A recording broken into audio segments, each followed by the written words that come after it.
Doy gracias al Señor, que Dios que nos bendiga en esta tarde. Para mí es un honor el poder compartir la palabra de Dios al ver a tantos consiervos de Honduras. Me siento muy impresionado. En esta mañana, perdón, ya que estoy nervioso, entonces, en esta tarde vamos a buscar el Antiguo Testamento, Deuteronomio, capítulo 10. Deuteronomio capítulo 10, desde el versículo 1 al 5, voy a leer. En realidad me gustaría leer del capítulo 9, capítulo 10, dos capítulos completos, porque es un intenso estudio bíblico, pero por falta de tiempo, solo de Deuteronomio capítulo 10, versículo 1 al 5, voy a leer. ¿Lo tienen? Entonces, gracias, voy a leer. En aquel tiempo Jehová me dijo: lábrate 2 tablas de piedras como las primeras, y sube a mí al monte y hazte un arca de madera. Y escribiré en aquellas tablas las palabras que estaban en las primeras tablas que quebraste. Y las pondrás en el arca. E hice un arca de madera de acacia, y labré 2 tablas de piedra como las primeras, y subí al monte con las 2 tablas en mi mano.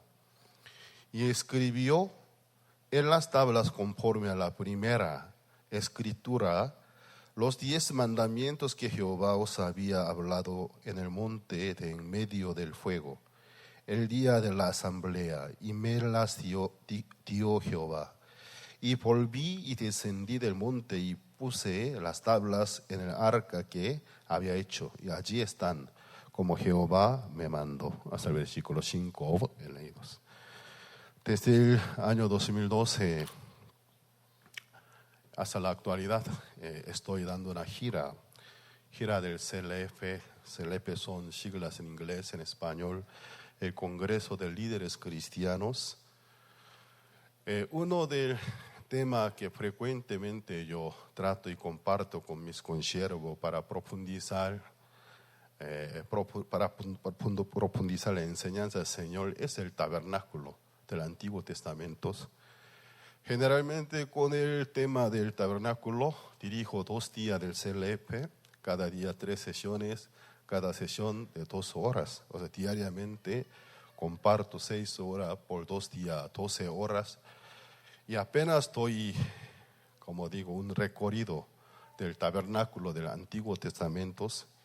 También otro tema que frecuentemente comparto, el libro de Romanos, Gálatas, y también me gusta compartir Hebreos. Pero en esta tarde brevemente quisiera estudiar sobre el origen del arca del pacto. Aquí en el libro del Deuteronomio capítulo 10, Moisés está haciendo un recuerdo de todos los acontecimientos que había sucedido en el libro del Éxodos. ¿Y de qué está hablando? Moisés aquí habla que él ha hecho un arca del pacto. Explica por qué razón él tuvo que hacer un arca del pacto. Y lastimosamente, muchos cristianos no saben muy bien que Moisés, cuántos días estuvo en la cumbre de Monte Sinai ayunando para recibir los mandamientos. Muchos piensan 40 días y noche, correctos. Pero es necesario. Realmente la Biblia dice que Moisés estuvo 40 días y noches en ayuno en la cumbre de Monte Sinai. ¿Y entonces cuántas veces? Y Moisés, ¿cuántas tablas de piedras en que Dios esculpió los 10 mandamientos había traído? Muchos dicen 2. Pero aquí Moisés, en el libro del Deuteronomio capítulo 9, que le especifica muy bien, él subió 2 veces a la cumbre de Monte Sinai para recibir los mandamientos y también las ordenanzas levíticas sobre las ofrendas expiatorias, el diseño del tabernáculo. Él ayunó en 2 oportunidades, 2 veces, cada vez 40 días y noche. de ayuno. Si sumamos total 80 días y noche el ayuno. Claro, hubo un descanso en medio, pero Moisés en 2 oportunidades subió a la cumbre de monte Sinai. Él cada vez ayunó 40 días y noche y para recibir los mandamientos. Entonces, Moisés sobre esta parte en el libro del Deuteronomio capítulo 9, él menciona bien claramente. Vamos a ver Deuteronomio capítulo 9, versículo 9 al 11.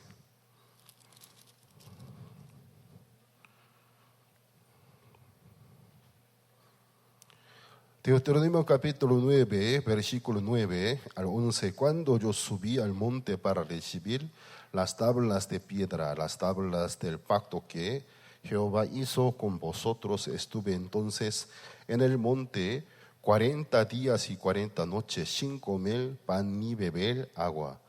Y me dio Jehová las 2 tablas de piedras escritas con el dedo de Dios. En ellas estaban escritos según todas las palabras que os habló Jehová en el monte, en medio del fuego, el día de la asamblea. Sucedió al fin de los 40 días y 40 noches que Jehová me dio las 2 tablas de piedra, las tablas del pacto. Ya aquí Moisés nos explica su primer subida al monte, a la cumbre de monte Sinai, el ayuno 40 días y noche. Vamos a pensar, algunas personas piensan que Moisés solamente haya recibido los 10 mandamientos. No es así. Todos los mandamientos, las ordenanzas que Moisés había recibido, están escritos en 4 libros. En el libro del Éxodo, Levíticos, Números, Deuteronomio, son muchos mandamientos y estatutos. Desde la antigüedad, algunos biblistas, estudiosos de la Biblia, querían saber las cifras exactas de las ordenanzas que Moisés había recibido de Dios, pero era bastante confusa. Pero por el avance, el crecimiento de tecnología, una buena computadora, creo que menos de 10 segundos, en 10 segundos puede leer desde primera letra de primera página del primer libro del Antiguo Testamento de Génesis hasta la última página del Nuevo Testamento, es el Apocalipsis, en 10 segundos. Entonces, ¿qué pasa? Por la ayuda de tecnología pudimos conseguir las cifras exactas de los mandamientos que Moisés había traído. Son 613 mandamientos. Los 613 mandamientos en el año 1409 antes de Cristo. Para nosotros sería como hace 3500 años atrás. Para memorizar los 10 mandamientos no se necesitarían 40 días y noche. Si fuera una persona de buena memoria, para memorizar 10 frases, tal vez en 20 minutos. Si fuera muy inteligente, ni 10 minutos. Pero Moisés estuvo 40 días y noche en ayuno en la cumbre de monte Sinai, porque no solamente Dios ha dado los 10 mandamientos. Los 10 mandamientos son supuestamente principales mandamientos que Dios con su dedo escribió sobre 2 tablas de piedra. Pero aparte de los mandamientos que él mismo escribió, a su oído Dios le ha referido muchos mandamientos. Por eso la ley está formada, ¿no? Deberes, prohibiciones, reglas.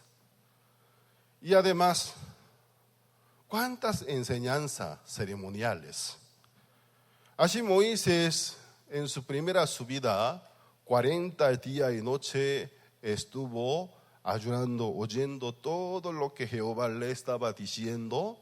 También Jehová, abriendo la puerta del cielo, en una revelación a él le mostró el diseño del tabernáculo. Aquí nosotros debemos dar una pausa.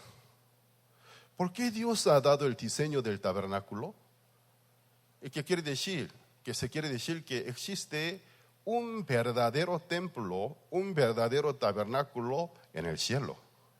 Y Dios mostró a Moisés para que hiciera una réplica en la tierra. Porque para Dios era necesario tener un tabernáculo, porque eres santo y perfecto. Él no se complace en nuestra maldad, el malo no puede habitar con él. Pero ¿qué pasa? Todos los descendientes de Adán y Eva están destituidos de la gloria de Dios. Somos pecadores. Que para que Dios pueda habitar en medio de los pecadores, tal como están, que son destituidos pecadores, nunca puede estar. Entonces, para poder estar en medio del campamento de gente pecadora, para él era necesario tener un área restringido. Un área restringido en el centro del campamento de Israel, en donde ni un poco de pecados, ni siquiera que ni una poca de inmundicia pueda invadir. Un lugar santo. Pero un lugar santo, aunque sea Moisés, según su invento no puede crear. Tiene que ser por la revelación. Por eso en la cumbre de Monte Sinai, Dios abrió la puerta del cielo, una revelación a Moisés, permitió ver el diseño del tabernáculo. En cuanto al tabernáculo, hay muchas cosas que decir, que estudiar, muchas medidas. ¿Qué pasa?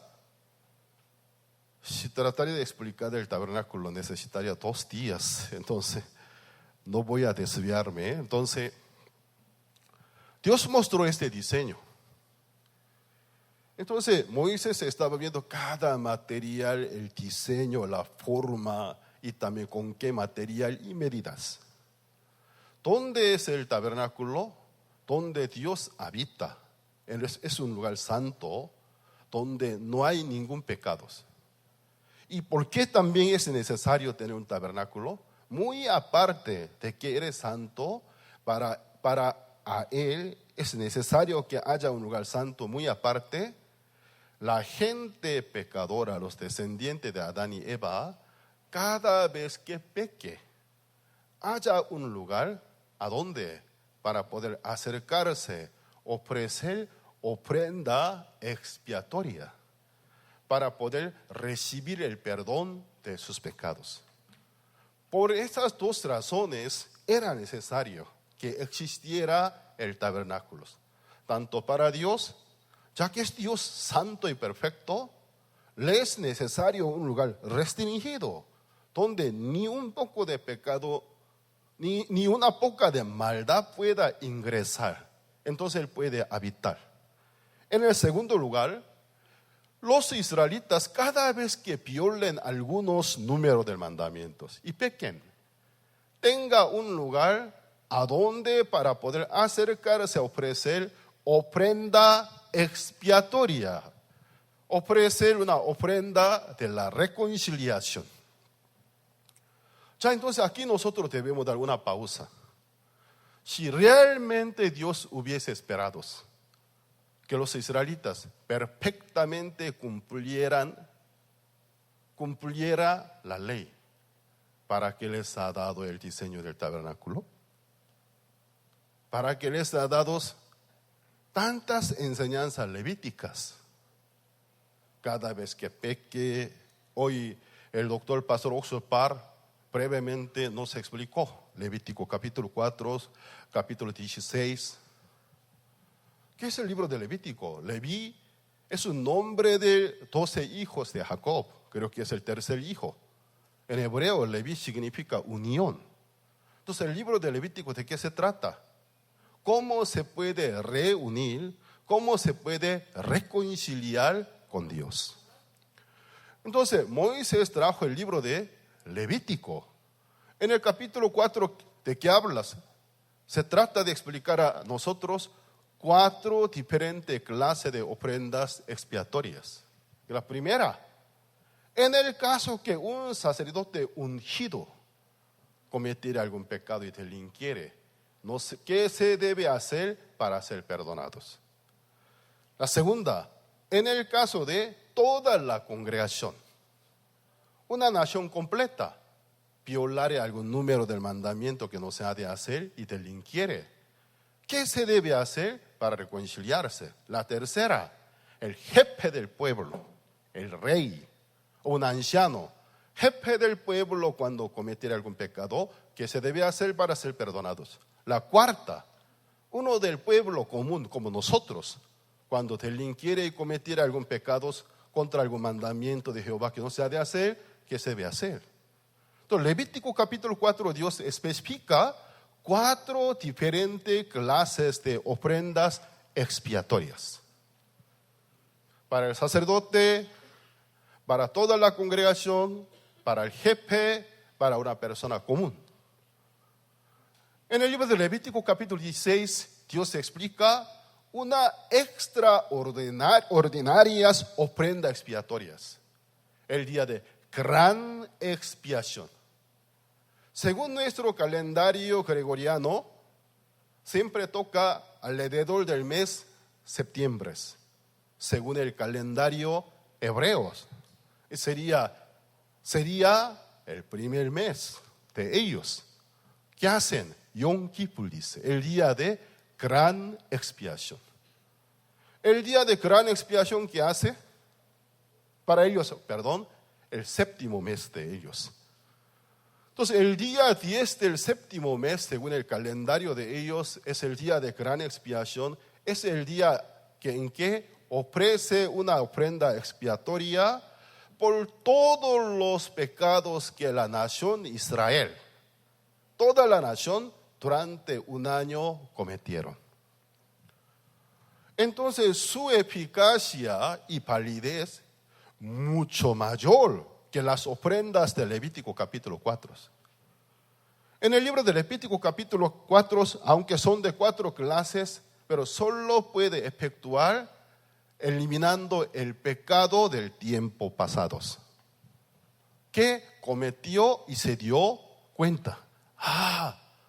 Yo me pagué, violé tal número del mandamiento, solo un pecado que apenas, acabo de cometer, apenas se da cuenta que yo cometí un pecado. Ofreciendo una ofrenda, puede recibir el perdón de aquel pecado.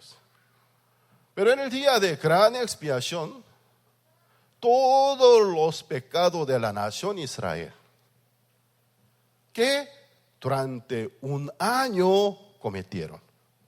Mire, su eficacia, su validez se amplía, crece en gran manera, no para una persona, sino para una nación completa. No por un pecado, sino todos los pecados que durante un año ellos cometieron.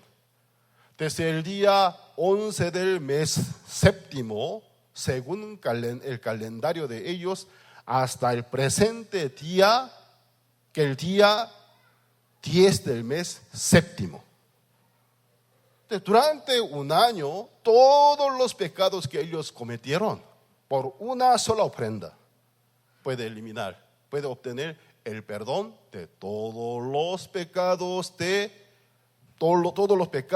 durante un año. Ahora nosotros podemos entender por qué los israelitas, algunos israelitas radicalistas, ultraortodoxos, se encuentran muy furiosos. Muy furiosos. ¿Por qué razón? Se sienten prostrados. Porque el lugar indicado por Dios, donde se debe ofrecer ofrenda expiatoria, no pertenece a los israelitas a la fecha de hoy. ¿Dónde está el templo de la roca? El tercer templo más importante del mundo islámico. Debajo de aquella cúpula doradas hay una enorme roca, la roca de Abraham, donde Abraham quiso asesinar a su propio hijo Isaac. Trató de ofrecer su hijo unigénito, Dios lo detuvo. Y donde David, después de haber hecho el censo, Dios empezó a castigar a todos los israelitas, porque por la incredulidad, aunque Dios le prometió que los israelitas serían como arenas del mar. Pero el corazón de Abraham entró una desconfianza. Quisiera contar, mi fuerza hasta dónde alcanza. Aunque algunos generales ahí le impusieron, no, Señor, mi Señor, su majestad, no lo haga, es un pecado delante de Dios. No, yo quisiera contar el número exacto de mi pueblo, cuántos soldados, cuánta persona yo tengo. Por su desobediencia se enfureció Jehová, empezó a castigar. Entonces mandó una peste, muchos israelitas se estaban cayendo. David se angustió. El pueblo, ¿qué culpa tiene Dios? Yo soy el culpable, yo soy el reo. Si quiere castigar, mátame. ¿Por qué al pueblo? Pero la Biblia que dice, eso no fue una falta de parte de David, sino la Biblia que nos dice, Dios permitió a Satanás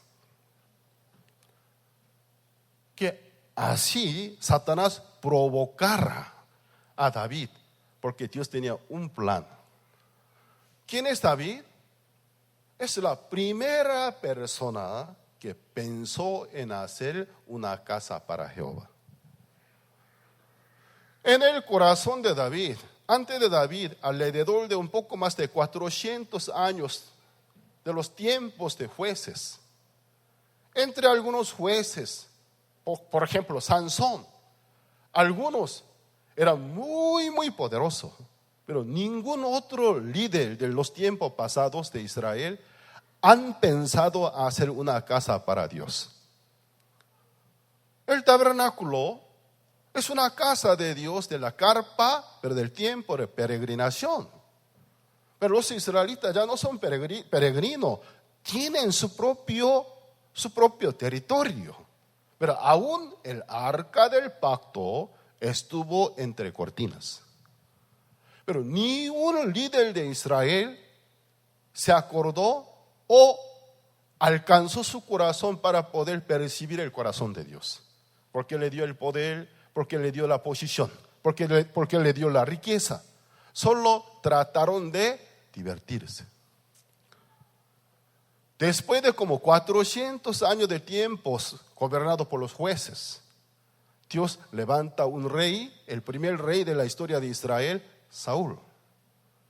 Dios le dio gran poder, gran autoridad, pero Saúl, ¿qué ha hecho con todo lo que Dios le ha prestado? Solo trató de defenderse a sí mismo.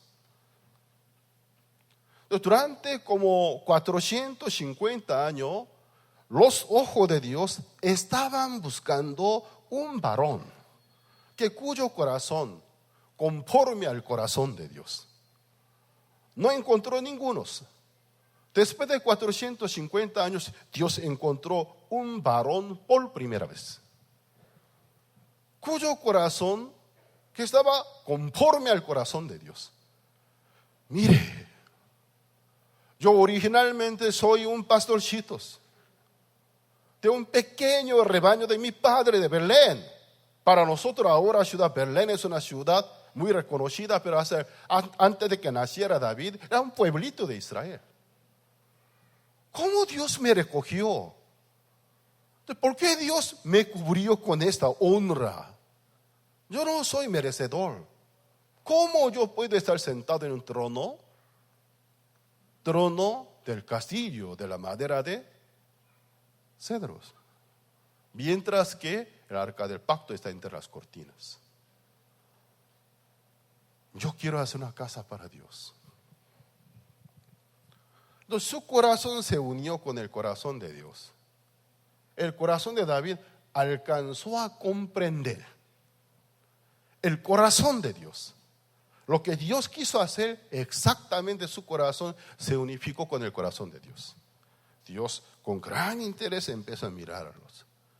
Por fin, después de 450 años, un varón, su corazón conforme a mi corazón. Pero ¿qué pasa? La casa para Dios, aunque sea el rey David, según su gusto no puede elegir en qué lugar edificar, cómo. Tiene que ser por la revelación, tiene que ser por la indicación de Dios. Entonces, David no sabía en qué lugar debe poner el altar del holocausto. El altar que para Dios es un agrado, en donde puede ofrecer ofrenda expiatoria, que sea un agrado para Dios, en donde Dios puede perdonar nuestro pecado. Aunque sea David, según su gusto, no pudo elegir el lugar. Dios le permitió que Satanás provocara el corazón del rey David. En su corazón se metió una locura. Quiero hacer el censo. Mientras que un ángel destructor con un dardo dirigido hacia Ciudad de Jerusalén, muchos estaban muriendo. Nadie pudo ver, sino David al profeta Natán. David y el profeta Natán vieron un ángel de Dios con un dardo, su punta hacia Ciudad de Jerusalén. Natán rápidamente le enseña: David, compra aquel lugar. Es el lugar del altar. ¿Dónde está el ángel destructor? En ese lugar tiene que ofrecer un altar para ofrecer ofrenda expiatoria, que Dios les perdone. Era el terreno, si no me equivoco, es un Jebuseo. Es un nativo. Jebuseo Ornán. Era su patio. El rey David se acerca a él: véndemelo. Yo quiero comprar tu terreno, tu patio. Mi señor, tú eres el señor de esta tierra. Si quiere mi patio, tómeselo. No, yo tengo que comprarlo estos. Este sitio, véndeme. Lo compró. En aquel patio del Jebuseo Ornán había una enorme roca. Aquella roca, en donde fue que Abraham ofreció a su propio hijo. Dios enseñó a David el lugar del altar del holocausto. En aquel lugar, cuando David levantó un altar, ofreció una ofrenda expiatoria, se cesó la ira de Dios. Dios perdonó a los israelitas. Y David, después de su fallecimiento, dejó todas las indicaciones. Cuando el rey Salomón en aquel lugar colocó el altar del holocausto, en la Biblia está escrito: en donde Abraham quiso ofrecer a su hijo, y su padre David ofreció ofrenda expiatorias.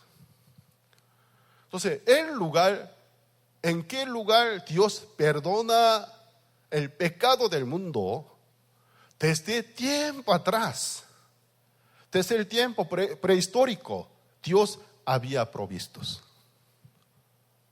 Aquel lugar está cerca de Monte Calvarios. Desde miles de años atrás, Dios estableció una ubicación, un lugar, donde antiguamente Abraham quiso ofrecer su hijo unigénito, donde David ofreció una ofrenda expiatoria, donde Salomón colocó el altar del holocausto, en el cual miles de ofrendas expiatorias ofrecieron. Dios perdonaba sus pecados. Después de muchos años, en aquel lugar vino el Cordero de Dios, el Señor es Cristo. Muy cerca de aquel lugar fue colgado en la cruz, diciendo: consumado es. Todo es terminado. Cuando Abraham estaba subiendo a la cumbre de Monte Morías, su hijo Isaac, adolescente, tal vez 13, 14 años de edad, él sintió un poco extraño. Pregunta a su papá. Él del lado estaba viendo a su papá tan firme, no habla nada. Entonces, en una mano Abraham tiene antorcha, otra mano un cuchillo. Isaac en su espalda le llevaba leña. Mientras tanto que subía hacia la cumbre, Isaac sintió algo Padre, heme aquí, mi hijo, he aquí el fuego, el cuchillo, la leña. Algo falta, algo fundamental falta. ¿Y el cordero? Aunque es un adolescente, él se sintió, algo falta. Además, monte Moría no es un monte que boscoso, es peñascoso, un monte que no tiene árboles, no viven animales. Entonces, el cordero, allí Abraham le da una palabra profética: en el monte del Señor será provistos. En hebreo Abraham contestó que Jehová Ire, dijo. Los israelitas ultraortodoxos nunca mencionan el nombre Jehová con un pretexto. ¿Cómo? ¿Qué clase de hijo mal educado a su propio padre le puede llamar por su nombre? Por eso cuando ellos ven por donde quiera que en la Biblia aparece el nombre de Jehová, nunca lee Jehová, sino lee de otra manera, Adonía, dice, Señor, Señor.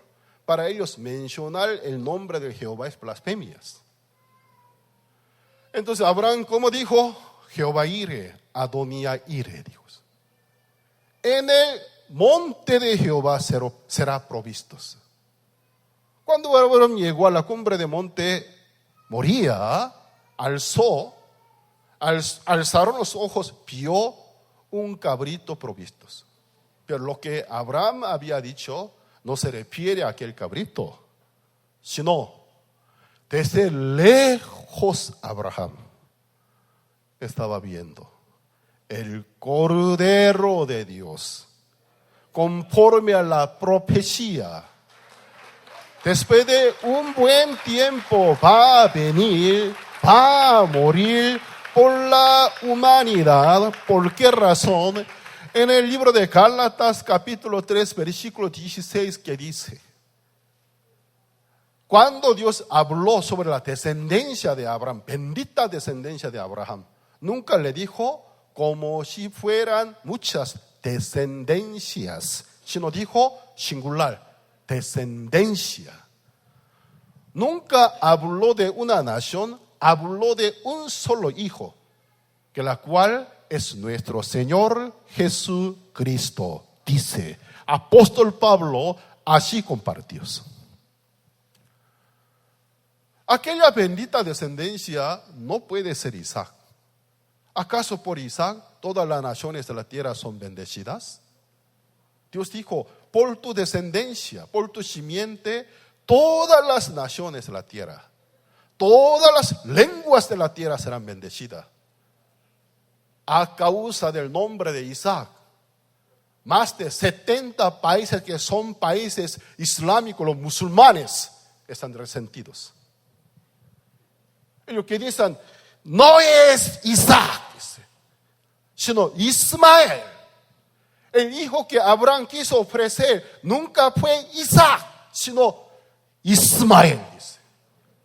Pero Dios dijo, por esta descendencia, todas las naciones de la tierra, todas las lenguas de la tierra serán bendecidas. ¿De quién habló? Del Señor Jesucristo. Amén. Por eso en el libro de Gálatas capítulo 3, ¿qué dice?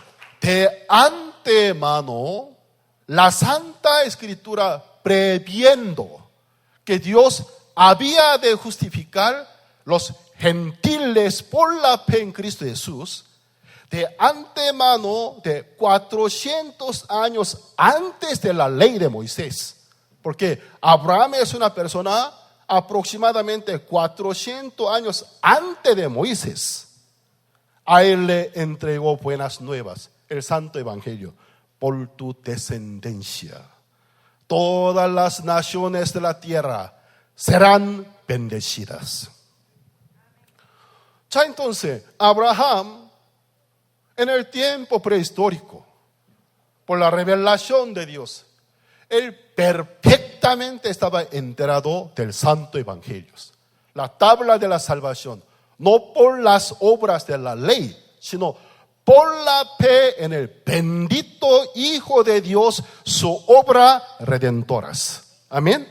Es la única manera que los seres humanos pueden justificados delante de Dios. Ningún ser humano por las obras de la ley puede ser justificado delante de Dios. Imposibles. Ya entonces, por eso Abraham dijo, en el monte de Jehová serán provistos. ¿Por qué Dios a Moisés? ¿A quién?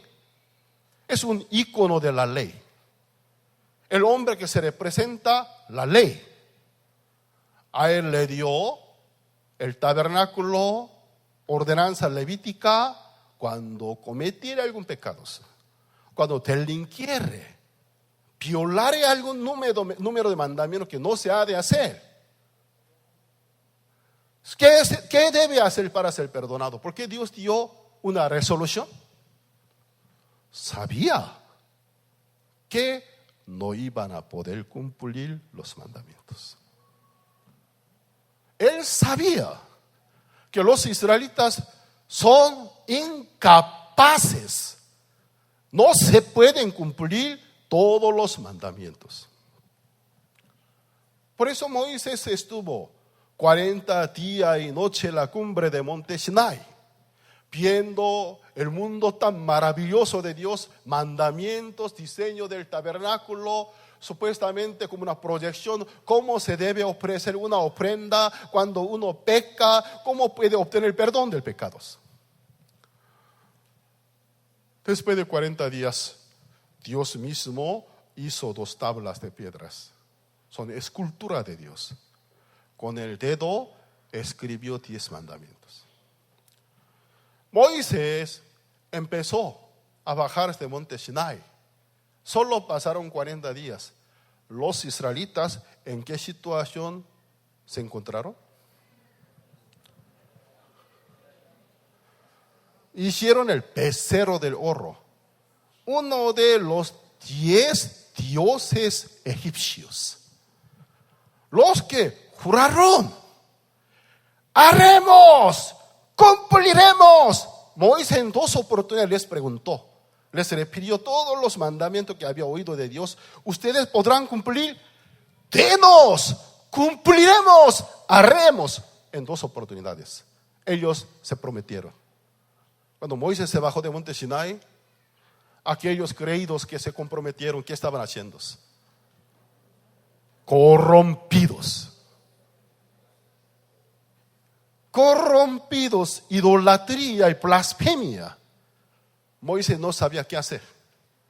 Se desesperó, porque él fue quien, cara a cara, directo de Dios, había oído todos los mandamientos. Él sabe qué es la paga del pecado: la muerte.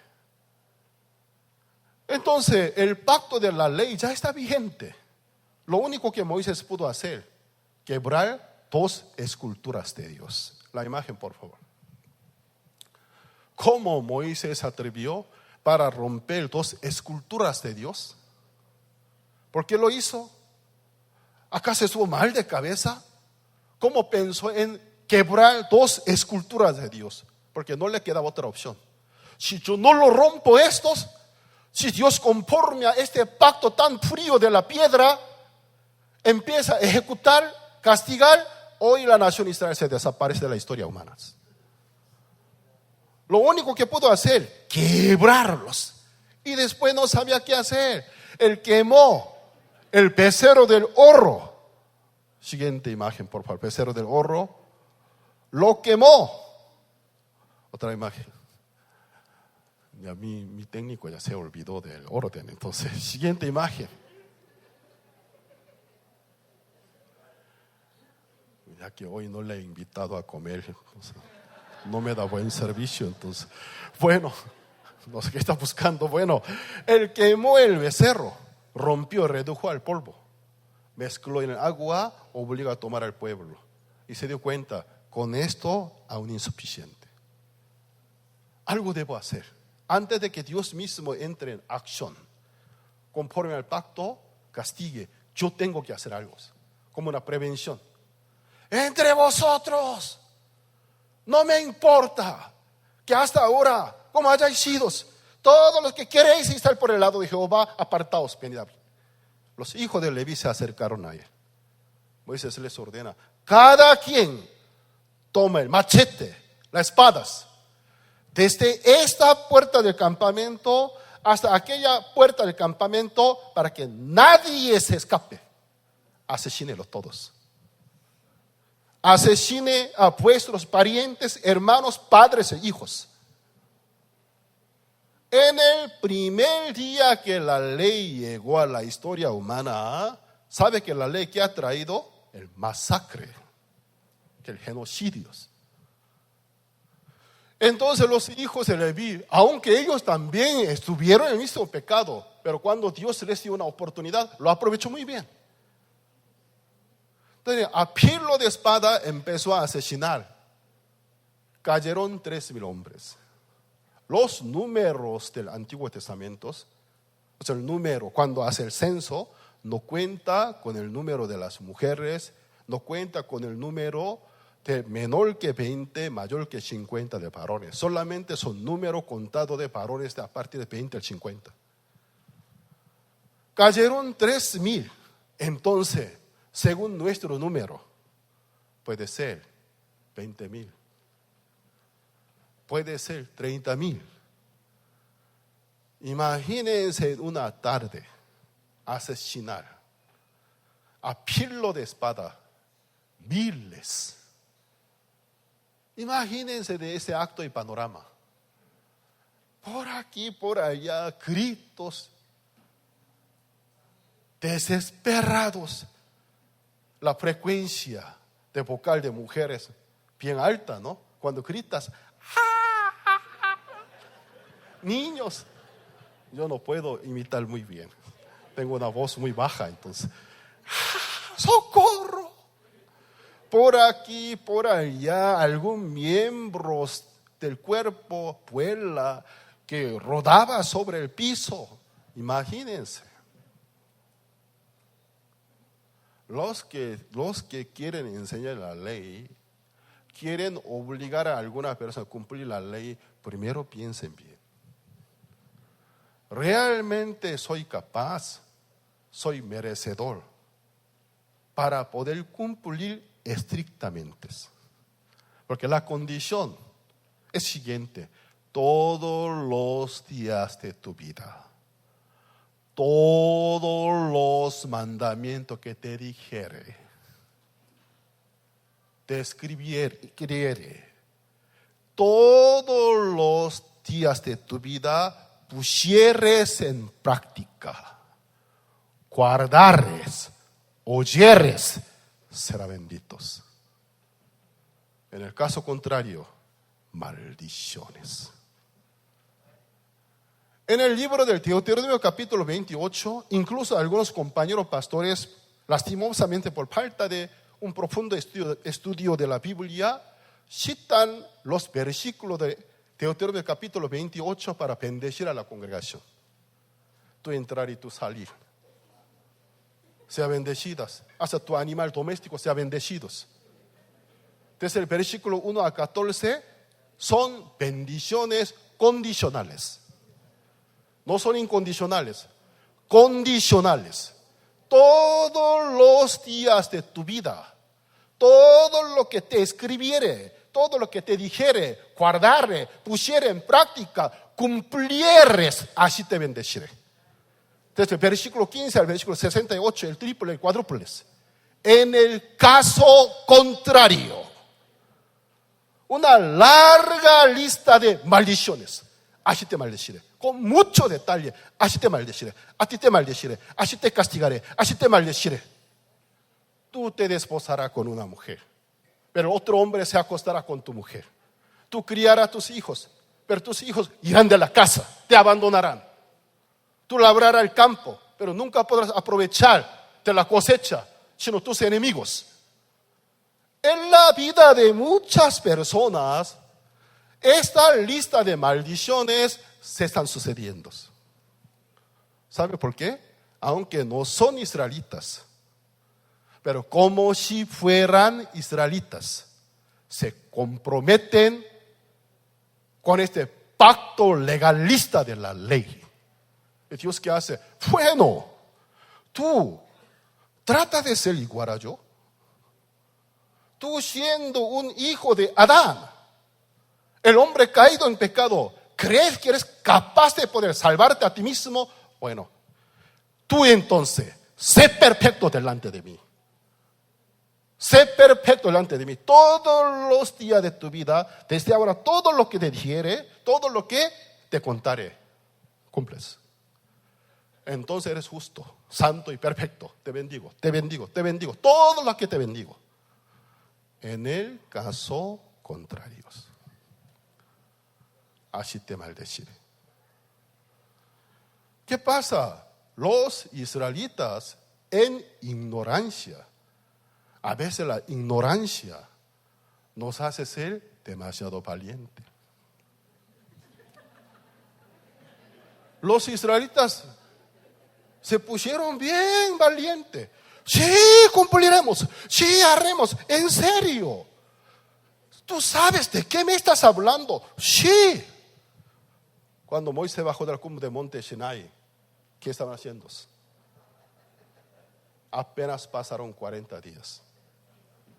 Corrompidos. A partir de aquel día, todo el Antiguo Testamento nunca cesa guerra, genocidios, masacres. Nunca.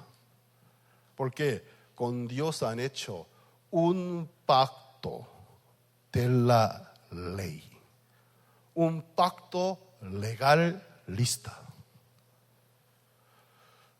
Luego Moisés,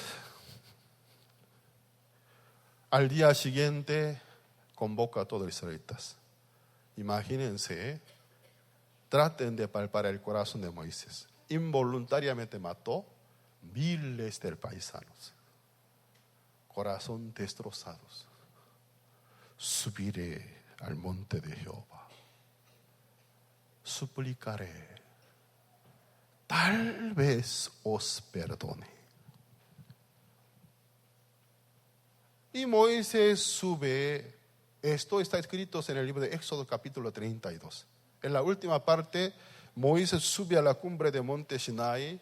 Él empieza como un niño zapatear. Borra mi nombre en el libro de la vida si no quiere perdonar a mis pueblos. Dios dice, yo no voy a borrar tu nombre, sino todos aquellos que pecaron. Ya que tú has matado 3,000, hoy sí me aguardo. Pero en el día de castigo, castigaré a ellos por el pecado. Aunque Moisés hizo masacre, Dios aceptó el perdón. ¿Les perdonó? No les perdonó. Hoy me aguanto. Pero en el día del castigo, voy a buscar el castigo. Voy a castigar por el pecado. Entonces Dios que dice a Moisés, Moisés, el pacto una vez se establece, ya es un hecho. No hay manera de suspender. Tú rompiste 2 esculturas mías, labrarás 2 tablas de piedras. Si tú quebraste mis 2 esculturas, con tu mano labrarás 2 tablas de piedras. Subirás a la cumbre de monte Sinai. Otra vez con mi dedo voy a escribir. Otra vez 40 días de noche ayunarás. Moisés, eso es lo que hoy en el libro de Deuteronomio capítulo 10 está escrito. En la segunda subida, primero Dios a él le ordenó, haz un arca del pacto, un arca de la ley. Moisés, antes de subir a la cumbre de monte Sinai, con 2 tablas de piedra, primero, haz una caja, un arca para la ley. Ya que nosotros tenemos que dar una pausa. ¿Por qué Dios ordena a Moisés, antes de la segunda subida, hacer un arca exclusivo para cerrar la ley, para guardar la ley. Para que cuando Moisés se baje de la cumbre del monte Sinai, 2 tablas de piedra no estén descubiertas. Mientras tanto que 2 tablas de la ley estén descubiertas, que tengan el contacto directo con el aire. Dios, al ver al pueblo y ve el pacto, 2 tablas de piedra, ve el pacto y ve a ellos. ¿Cuáles son condiciones del pacto? Todos los días de sus vidas, si fueren perfectos, cumplieren, guardaren, pusieren en práctica, bendeciré. En el caso contrario, matarlos todos. Dios dijo, primero tiene que hacer un arca para la ley. Pues el arca del pacto tiene diferentes nombres: arca de alianza, arca del pacto, arca de la ley. Es un mueble que tiene un propósito: mantener cerrada, cubierta 2 tablas de las piedras. Es el corazón de Dios, Moisés. Por eso aquí Moisés simplemente, en el libro de Deuteronomio capítulo 10, no nos explica nada del diseño del arca del pacto. Solo dice, Deuteronomio capítulo 10, versículo 3, versículo 2. Deuteronomio capítulo 10, versículo 2. Y escribiré en aquellas tablas las palabras que estaban en las primeras tablas que quebraste. Las pondrás en el arca. E hice un arca de madera de acacia y labré 2 tablas de piedra como las primeras. Y subí al monte con las 2 tablas de mi mano. Y escribió en las tablas conforme a la primera escritura los 10 mandamientos que Jehová os había hablado. En el monte de en medio del fuego y el día de la asamblea me las dio Jehová. Y volví y descendí del monte y puse las tablas en el arca que había hecho. Y allí estaban como Jehová me mandó. Aquí Moisés está comentando el origen del arca del pacto. Explica la función, el origen, la función, el propósito con el cual que Dios ordenó para hacerlo. ¿Para qué? ¿Para qué 2 tablas de piedra? En que están esculpidos los 10 mandamientos. Se representa la ley. El primer pacto, el viejo pacto, cubierto. Encerrado. Bajo la sombra. Que no esté descubiertos.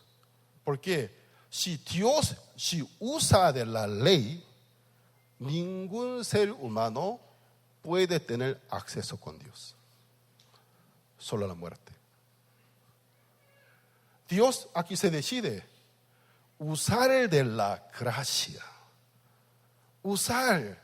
hacer misericordia, una propiciación, hacer un favor. Bueno, 2 tablas que se representan la ley, perfecta ley legal, legalista, encierra bajo la tabla, la tapa del arca del pacto. Ya entonces el libro de Éxodo capítulo 25 nos explica muy bien cómo es el diseño del arca del pacto. Vamos a ver. Éxodo capítulo 25.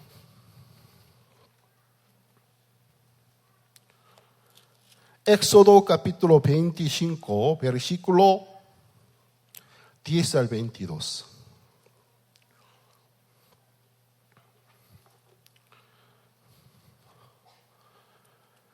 Harán, Éxodo capítulo 25, versículo 10. Harán también un arca de madera de acacia cuya longitud será de 2 codos y medio, su anchura de codo y medio, su altura de codo y medio. Y la cubrirás de oro puro por dentro y por fuera, y harás sobre ella una cornisa de oro alrededor. Fundirás para ella 4 anillos de oro que pondrás en sus 4 esquinas, 2 anillos a un lado de ella, 2 anillos al otro lado. Harás unas varas de madera de acacia, las cuales cubrirás de oro. Y meterás las varas por los anillos a los lados del arca, y para llevar el arca con ellas. Las varas quedarán en los anillos del arca, no se quitarán de ella. Y pondrás en el arca el testimonio que yo te daré. Y harás un propiciatorio de oro fino, cuya longitud será de 2 codos y medio y su anchura de codo y medio. Harás también 2 querubines del oro, labrados a martillo, los harás en los 2 extremos del propiciatorio. Harás pues un querubín en un extremo y un querubín en el otro extremo. De una pieza con el propiciatorio harás los querubines en sus 2 extremos. Y los querubines se extenderán por encima las alas, y cubriendo con sus alas el propiciatorio, sus rostros, el uno enfrente del otro, mirando al propiciatorio los rostros de los querubines. Y pondrás el propiciatorio encima del arca. En el arca pondrás el testimonio que yo te daré, o sea, la ley, y de allí me declararé a ti, y hablaré contigo de sobre el propiciatorio, de entre los 2 querubines que están sobre el arca del testimonio, todo lo que yo te mandaré para los hijos de Israel. Ya aquí el diseño del tabernáculo, por favor. Perdón, el arca del pacto, por favor. Ya aquí dice, con madera de acacia, cubierto con la lámina del oro, por dentro y por fuera. No se ve madera de acacia, supuestamente caja del oro, cuya longitud 2 codos y medio. Un codo, para facilitar nuestro cálculo, si se mide 50 centímetros. 2 codos y medio sería 1,25 m aproximadamente. El ancho y alto, 1 codo y medio, 75 centímetros. Entonces podemos imaginar una caja rectangular de 75 centímetros, 75 metros de alto aproximadamente, 1,25 m de largo. Ya pueden percibir la idea, ¿no? El diseño cómo es. Totalmente cubierto con lámina del oro. Y luego, tener una tapa. La tapa también, la tabla de madera de acacia, cubierto con la lámina de oro. Pero ambos extremos de largo debe tener 2 esculturas, 2 querubines. ¿Qué es el querubín? Los ángeles tienen jerarquías. No todos los ángeles son iguales. Entre todos los ángeles de máxima jerarquía son querubines. 2 querubines, un querubín del extremo del largo de un lado, el otro lado. Supuestamente los 2, ¿me puede ayudar? Si nosotros fuéramos querubines, ya es el propiciatorio, cara a cara mirando, pero inclinados, poniendo nuestra mirada sobre la tapa, son guardianes. Que nadie destape estas tapas. Guardianes con 2 alas abiertas cubriéndose. Esta posición de las especies voladoras, cuando una ave se encuentra en esta posición, cuando trata de proteger su polluelo, huevo, guardianes, defensiva.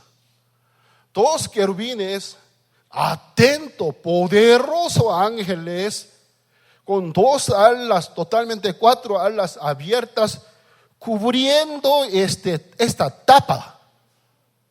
Sus miradas hacia la tapa. El diseño está así. Ya, vamos a imaginar, Moisés hizo este arca del pacto conforme al diseño que Dios le había mostrado. Ya que es una réplica, son 2 querubines, esculturas. El arca del pacto verdadero en el cielo no sería 2 querubines del oro. dos querubines reales, poderosos querubines, tienen una orden: guardan esta tapa, que nadie la abra, nadie la levante. ¿Por qué? Si Dios no se usa de la gracia con la humanidad, ningún ser humano puede acercarse a Dios. Amén. Inmediatamente se mueren todos. Dios, ¿qué dijo?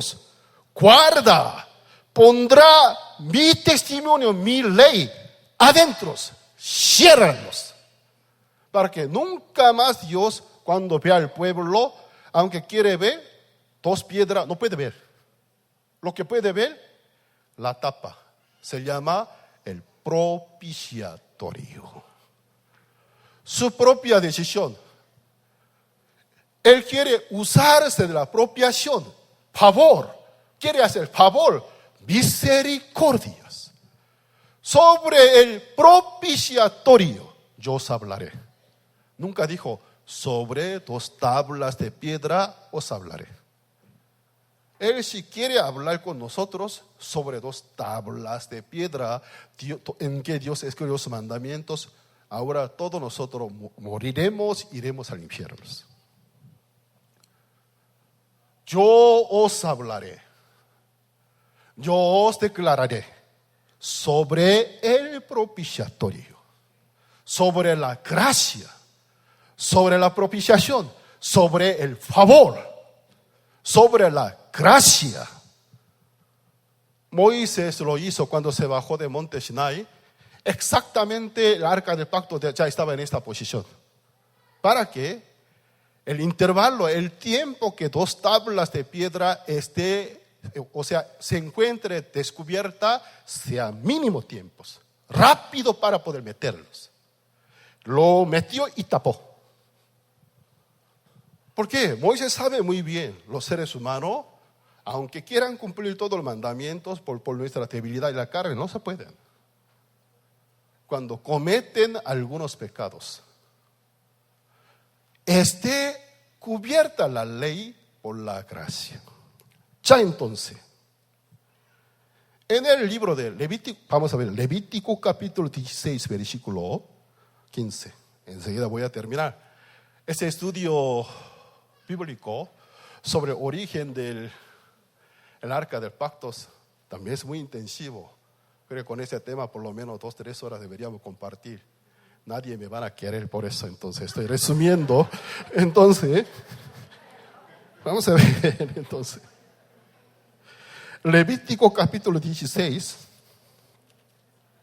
Tal vez mañana ni siquiera me saludan, entonces. Levítico capítulo 16.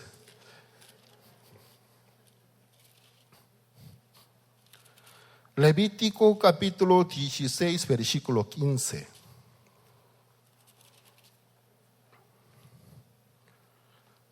Si lo tienen, voy a leer. Levítico capítulo 16, versículo 15. Después degollará el macho cabrío en expiación por el pecado del pueblo y llevará la sangre detrás del pelo adentro y hará de la sangre como hizo con la sangre del becerro y la esparcirá sobre el propiciatorio y delante del propiciatorio. En el día de gran expiación, el sumo sacerdote Aarón, después de Aarón, los legítimos hijos de Aarón lo heredaban. Él ser el mayor del pueblo, el sumo sacerdote. En el día de gran expiación, ya que esta ofrenda no por el pecado de una persona natural, sino por una congregación completa durante un año, todos los pecados que cometieron. Cualquiera no puede ofrecer la ofrenda, sino un mayor, Aarón. Él se representa a toda la nación de Israel. Y también él debe ofrecer 3 ofrendas en el día de gran expiación. Primero un becerro, para que él sea digno, para que él sea el merecedor para poder ejecutar esta ofrenda, primero por su propio pecado y por el pecado de su familia, ofrecer un becerro. Después de haber ofrecido un becerro y haya obtenido el perdón de su pecado, ya está limpio, santo, en aquel día, él puede ofrecer 2 machos cabríos. Un macho cabrío para Jehová, el otro macho cabrío para Azazel. ¿Por qué son 2 machos cabríos? Porque únicamente el sumo sacerdote adentro del tabernáculo puede operar. El pueblo se debe quedar afuera. Nadie puede ver. Si fuera como el día de hoy, por medio del monitor, cámara de vigilancia, con una pantalla enorme, gigantesca, podrían ver todo lo que Aarón ejecuta, pero en aquel tiempo no. Por eso, un macho cabrío para Jehová, cuando acaba de ofrecerlo para Dios, todos los pecados de la nación de Israel que durante un año cometieron ya están perdonados. Pero el pueblo en sus conciencias no se sienten limpios, porque no lo vieron. Pero son 2 machos cabríos. Entonces el primer macho cabríos, el representante, Aarón, pone su mano sobre la cabeza del macho cabrío, porque la imposición del mano, según Levítico capítulo 1, versículo 4, pondrá mano sobre la cabeza de la ofrenda y será acepta por la expiación suya. La imposición del mano en el caso de ofrenda expiatoria es una transferencia del pecados. Entonces el representante del pueblo, él pone su mano sobre el macho cabrío elegido por Dios, que se representa a toda la nación de Israel, con una oración: oh Jehová, mi nación, tu nación Israel, durante un año cometieron muchos pecados. Hay una larga oración. Y así poniendo su mano, pone todos los pecados de la nación de Israel sobre la cabeza de macho cabríos. Desde aquel momento, aquel macho cabrío será llamado el macho cabrío que quita el pecado de la nación de Israel. De ahí derribó San Juan capítulo 1, versículo 29. He aquí el Cordero de Dios que quita el pecado del mundo. Entonces el pecado de la nación está en este animal. ¿Qué debe hacer? Sacrificarlos. Porque la paga del pecado es la muerte. Con su sangre, hasta la última gota, entrar, presentarse hasta el lugar más profundo del tabernáculo, lugar santísimo. En el santuario, la primera parte del lugar santo, la segunda parte del lugar santísimo, por un velo, por una enorme cortina, cuando abre, 2 salones se unifican en un solo salón. Pero antes de abrir, esa cortina una sola vez al año se puede abrir, tan solo en ese día. A causa del pecado siempre se mantiene cerrados. Dios está apartado del pueblo. Detrás del velo que está el arca del pacto, que se representa Dios vivo. Entonces, ¿qué pasa? Con la sangre del macho cabrío, él se acerca al velo, abre el velo. Entonces, delante de él se encuentra el arca del pacto. Sobre el propiciatorio, la tapa, 7 veces salpicar la sangre del macho cabrío. ¿Por qué salpica 7 veces? Luego, enfrente, adelante del arca del pacto, otra vez 7 veces. ¿Para qué? O sea, Dios ahora usa del favor, pero la justicia, la ley reclama justicia. Un pacto una vez hecho, nadie puede anular. La paga del pecado es la muerte. Aunque con tu compasión y misericordia me cubre, pero aquellos pecadores, la muerte, justicia. La sangre del macho cabrío sobre el propiciatorio 7 veces salpica. ¿Para qué? Se cumpla la justicia de la ley. Entonces, la ley ve que huele a sangre. ¿Qué es esto? Es olor a sangre. ¿Qué es? La sangre del macho cabrío. La sangre del macho cabrío que cargó el pecado de la nación de Israel. La paga del pecado. El juicio. entonces todos son pagados. ¿Qué sucede? Se cumple la justicia de la ley. Ahí obtiene el perdón de todos los pecados que la nación de Israel durante un año cometieron. 7 veces salpicas. Cuando se retira el resto de sangre, echar al pie del altar de holocaustos. El sumo sacerdote, cuando se retira del tabernáculo o el templo, todos los pecados están perdonados. Pero los israelitas no lo vieron. Por eso hay un macho cabrío más para hacer teatros. Una vez más, sobre el segundo macho cabrío para Azazel. Azazel significa, es un verbo hebreo, significa irse, dejar que se vayas. Entonces, sobre el macho cabrío para Azazel, hace un teatro, actuación. Otra vez, sumo sacerdote Aarón pone su mano, él confiesa toda una lista del pecado. De esta manera ponen todos los pecados en la cabeza del macho cabrío. Pero estos pecados ya están perdonados, es una actuación. Entonces, una persona destinada delante de israelitas lleva este macho cabríos.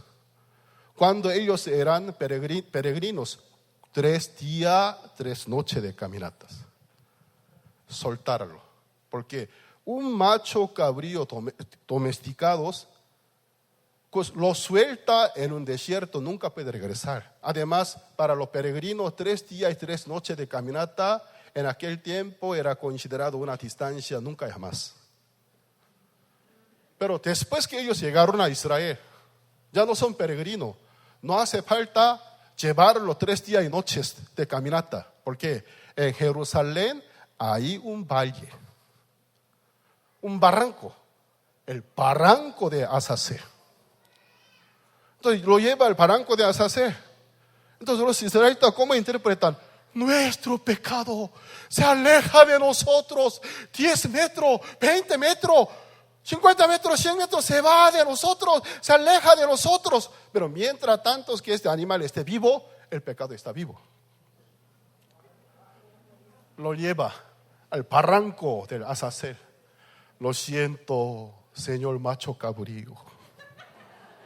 Lo siento mucho. No tengo otra alternativa. ¡No me mate! ¡No me mate, por favor! Lo siento, no tengo más otra alternativa. Tírate, luego lo empuja. ¿Qué sucede? Con todos los pecados se muere. La ley tiene sombra de los bienes venideros. Por lo tanto, la ley misma no puede quitar nuestros pecados. Con la sangre del macho cabrío, la sangre del macho cabrío efectúa, puede quitar todos los pecados de una nación que durante un año cometieron. Pero los seres humanos no solamente durante un año cometen pecados. Desde cuando usan de la razón hasta que se muera. Por eso con estas ofrendas, aunque es una ofrenda mayor, nunca nos puede perfeccionar. Nunca nos puede justificar. Porque tiene la sombra de los bienes venideros. Jesucristo fue el macho cabrío de Azazel. Juan el Bautista, su padre es Zacarías. Zacarías es el descendiente del 8º nieto del Aarón. ¿Qué quiere decir? El legítimo descendiente del Aarón. De él nació un hombre elegido por Dios, muy amado de Dios. Según la ordenanza levítica, tiene derecho de ser el sumo sacerdote.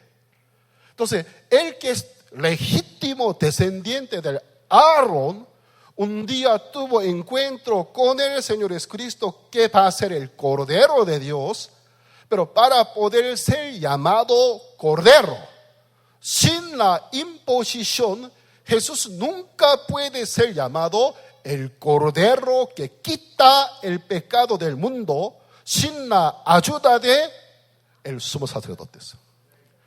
Entonces el legítimo descendiente del Aarón, en los días del rey Herodes, la familia Herodes, ya no hubo más los descendientes del Aarón. Los sumos sacerdotes de Israel en aquel tiempo no eran descendientes de Aarón, sino los que ganaron favor de rey Herodes, a quienes rey Herodes nombraba eran sacerdotes, sumos sacerdotes. Son falsos.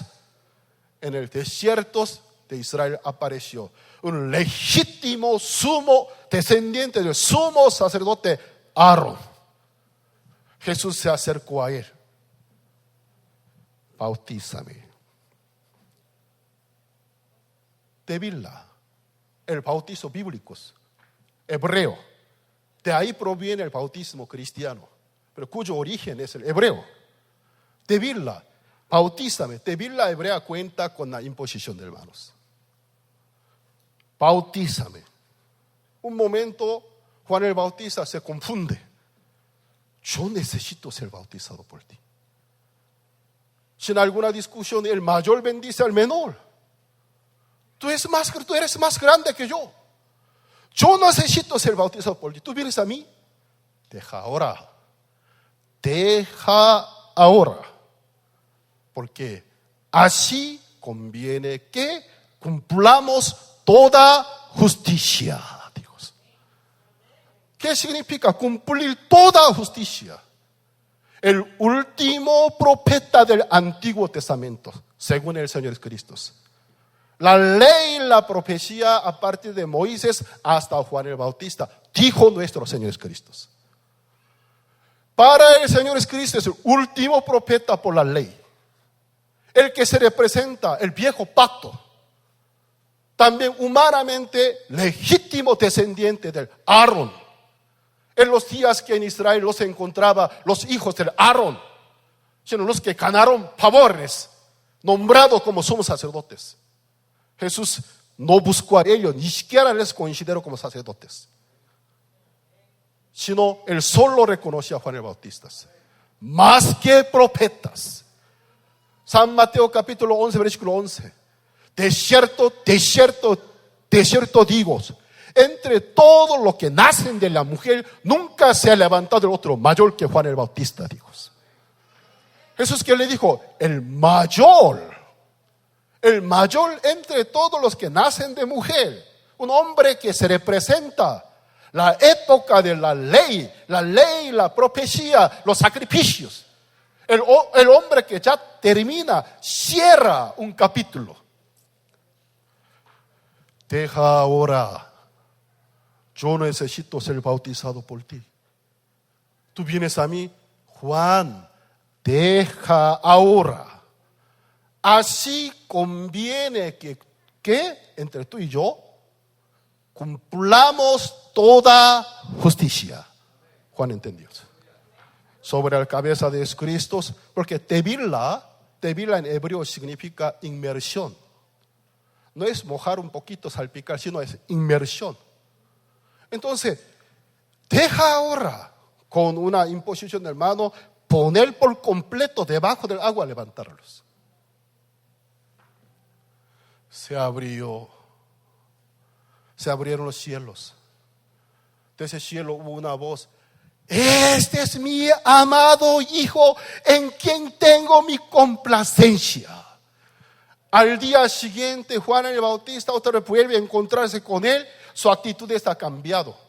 Hasta ayer, muy humilde. Al día siguiente, al verlo, he aquí el Cordero de Dios que quita el pecado del mundo, dijo.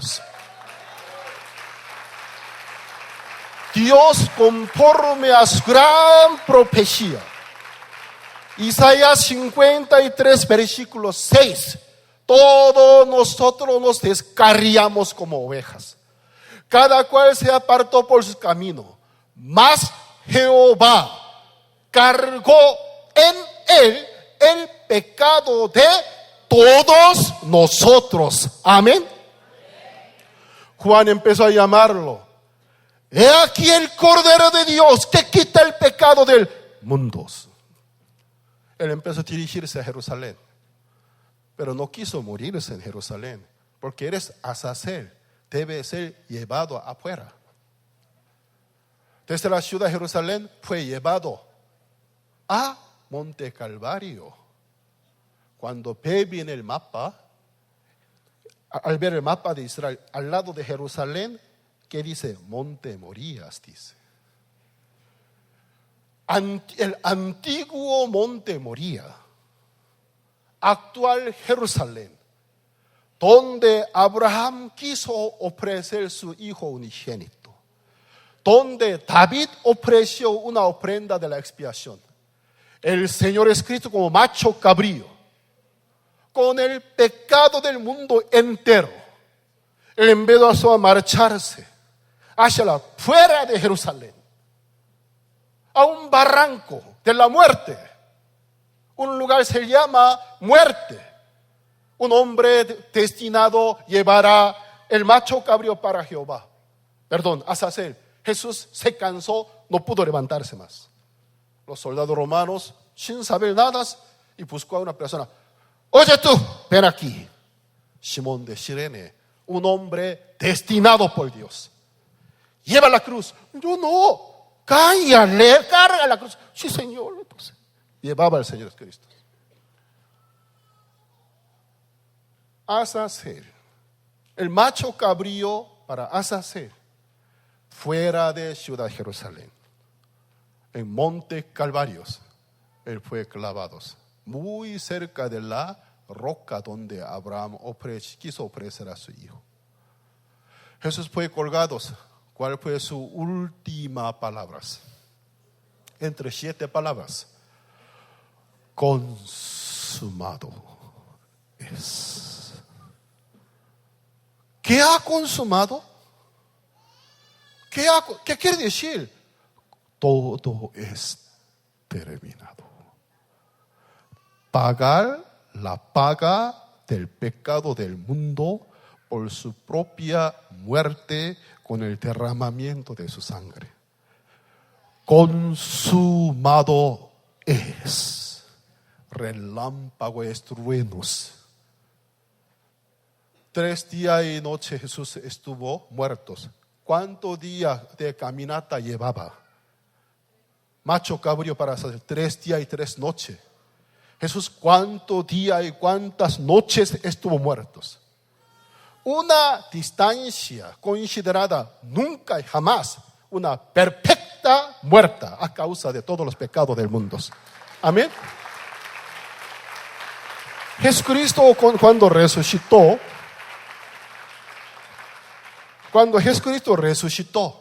en el libro de San Juan capítulo 19, en el tercer día, en la madrugada, a primera hora, María Magdalena y muchas Marías, tal vez en el tiempo de Jesús, María era el nombre popular de mujeres. Aquí también muchas pastoras usan por nombre María. Cuando yo era pastor misionero de Paraguay, muchas hermanas eran María. Cuando algún hermano me dice, pastor, hermana María te busca, pero ¿cuál María? La mayoría son María de Ramona, María de Jesús, María. ¿Cuál María? María Magdalena y algunas Marías más se fueron a unir al cuerpo del Señor Cristo. La tumba estaba vacía. Vieron a Jesús, pero no lo reconocieron por 2 razones. Totalmente desesperada por la incredulidad. Ni un momento pudieron creer que era Jesús. Hasta que Jesús en la oscuridad, cuando su voz auténtica llamó a María. María. Reconoce su voz. Raúl, maestro. Cuando quiso tapar a su cuerpo, él dijo, no me toques. Aún no he subido a mi Padre. Vete a mis hermanos, anuncia que estoy vivo. Después de unas 12 horas, Jesús en la noche aparece en el aposento del marco donde estuvieron escondidos los discípulos. Convivió con ellos, les permitió tocar a su cuerpo, con ellos comió y bebió. Aquí está un lapso escondido de las Biblias. En la primera hora que resucitó, prohibió que no me tocaras. Dijo que aún no ha subido al Padre. Después de aproximadamente 12 horas, volvió a aparecer, les permite tocar, se sienta con ellos, estrecha sus manos, cruza sus hombros, come con ellos, bebe con ellos. ¿Qué le pasó? ¿A dónde se fue y de dónde se regresó? Por último, vamos a ver Hebreos capítulo 9. Hebreos capítulo 9, versículo 11 y 12.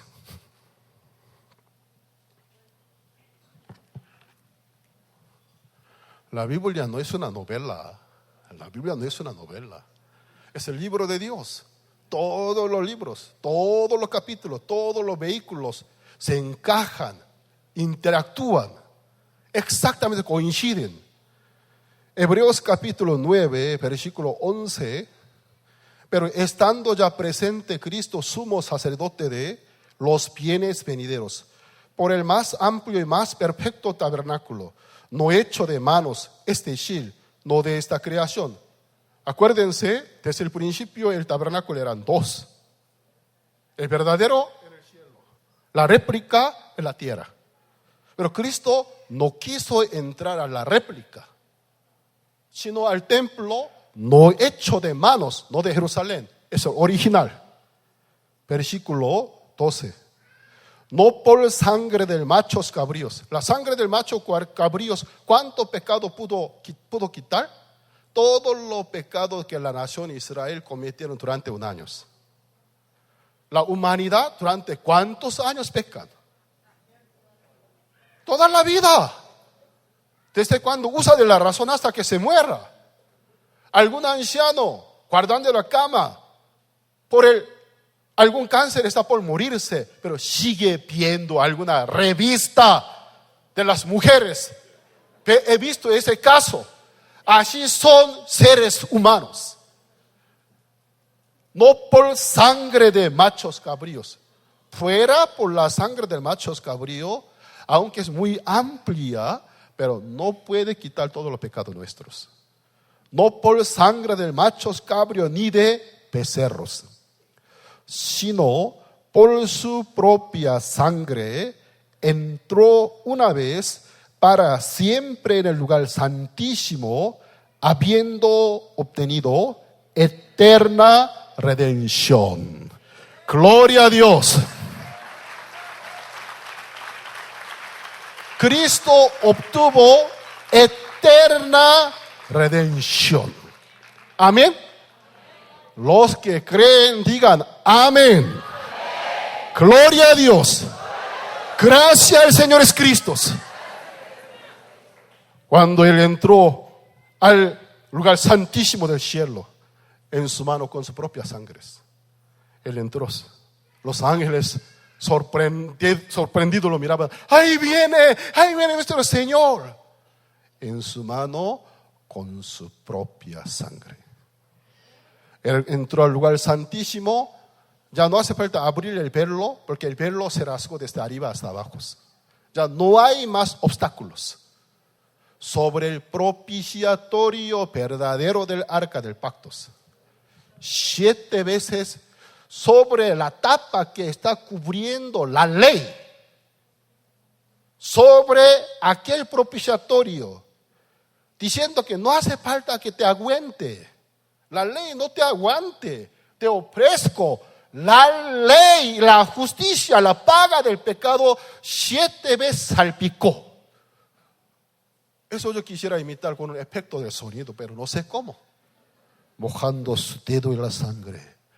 Mi propia sangre, padres.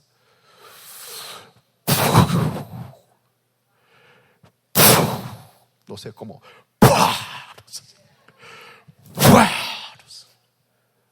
La última vez. He aquí la paga del pecado de la humanidad. Cuando las 7 veces salpicó, ha obtenido eterna redención. Amén. Para todos los que se apoyan en la eficacia de la sangre de Cristo, para todos aquellos benditos creyentes que creen en esta preciosa sangre derramadas, ¿qué pasa? Sus pecados les son perdonados. Amén. La prueba y evidencia es la Santa Biblia. Amén. Aquel lugar es la dimensión de Dios donde no se evapora la sangre, no se seca. La sangre del Cristo se mantiene como del primer tiempo, fresca, con su olor a sangre del sacrificio del Cristo. Y también el humo del incienso se representa el sacrificio del Cristo, lleno de un aroma, es un agrado para Dios. Sacrificio de mi Hijo, sacrificio de mi Hijo, su muerte, su redención, sus pecados les son perdonados. Nuestro Dios, para los elegidos de Dios, para los obedientes del Santo Evangelio, no está sentado en el trono blanco. En el trono blanco para aquellos incrédulos, Padre Dios está sentado para los escogidos de Dios en el trono de la gracia. Hermanos, acerquémonos confiadamente la sangre al trono de la gracia para poder alcanzar al oportuno socorro, dice. Amén. Existe un socorro, pero oportuno socorro. Para cada momento hay un socorro por la sangre del Cristo. Si tú no desechas la sangre de Cristo, realmente creen en ella, tiene poder. Aún está vigente eternamente. Amén. Entonces, hoy yo les he compartido el origen del arca del pacto. ¿Por qué tiene un diseño tan especial? Porque entre 4 alas de querubines sobre el propiciatorio, Dios dijo: ¿en dónde? De aquel lugar yo me encontraré con vosotros. De aquel lugar yo os declararé. De aquel lugar yo os diré todo lo que quiero decir. ¿Cuál lugar? Donde la sangre del Cristo está pintada. Amén. Por eso nosotros, confiando en su sangre, confiadamente podemos acercarnos al trono de la gracia. Padre Dios, muy pocas veces me encuentro con buena condición. La mayoría me encuentro con una condición mala y fea. Pero yo confío en tu sagrada sangre. Yo creo en la muerte de tu Hijo. Yo creo en el Señor Jesucristo. En el nombre de Jesucristo me acerco a ti. Bendíceme, ayúdame, rescátame. Padre Dios nos rescata, nos bendice. Amén. ¿Cuál es la razón? La sangre de Cristo está vigente. Amén. Les hago una pregunta. ¿Aún somos pobres, miserables, pecadores condenados? Somos redimidos. Somos justificados. Somos santificados. Somos llamados a ser santo y justo por la fe en Cristo Jesús. Amén. Los que lo creen, yo soy santificado, yo soy justificado por la sangre de Cristo. Yo soy llamado a ser santo y justo delante de Dios. Levanten sus manos derechas. Yo creo su preciosa sangre. Soy limpio por su sangre. ¿Hasta cuándo seremos limpios?